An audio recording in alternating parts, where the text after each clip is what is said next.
আসসালামু আলাইকুম। বাংলাদেশ জাতীয়তাবাদী দল বিএনপির প্রিয় নেতৃবৃন্দ, আশা করি সবাই ভালো আছেন। আজকে একটি গুরুত্বপূর্ণ বিষয় নিয়ে আপনাদের সামনে কথা বলবো। এটা শুধু কথাই না, এটা আপনাদের প্রতি অনুরোধ। আপনারা জানেন, সুসময়ের রাজনীতি এটা খুবই অল্প সময়ের জন্যই হয়ে থাকে। সুসময়ের শুভাকাঙ্ক্ষীরা হচ্ছে অতিথি পাখির মতো। তারা আপনার সিজনে আসবে, আবার যখন আপনার সিজন খারাপ হয়ে যাবে ওরা চলে যাবে।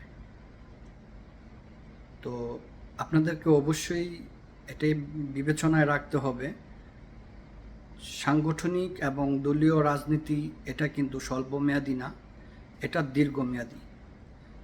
সো কাজেই দুঃসময়ে এবং সুসময়ে সংগঠনের গতি সর্বোপরি সব সময় একই রকম রাখার জন্য আপনাকে অবশ্যই দুঃসময়ের যারা সঙ্গী তাদেরকে মূল্যায়ন করতে হবে।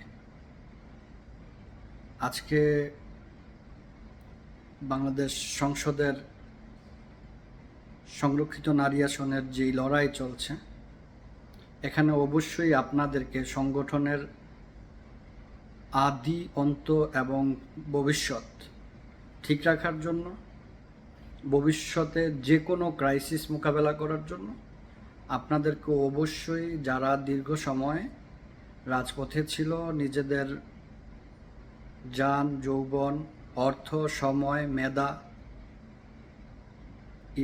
সব কিছু ব্যয় করেছে, নিজের জানমালের কথা বিবেচনা না করে দল এবং দেশের স্বার্থে রাজপথে জীবনের ঝুঁকি নিয়ে সংগ্রাম করেছে, অবশ্যই তাদের থেকে যোগ্য ব্যক্তি আপনারা সংসদে জন্য মনোনীত করুন।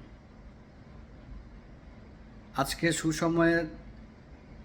সুসময়ের অতিথিদেরকে যদি মূল্যায়ন করেন, আল্লাহ না করুক এমন একটা দিন আসবে আবার যখন দল ক্রাইসিসে পড়বে, তখন আর বিগত সময়ের যেই ত্যাগী এবং নির্যাতিত শুভাকাঙ্ক্ষীদের দলের হয়ে পেয়েছিলেন তাদেরকে আর খুঁজে পাবেন না।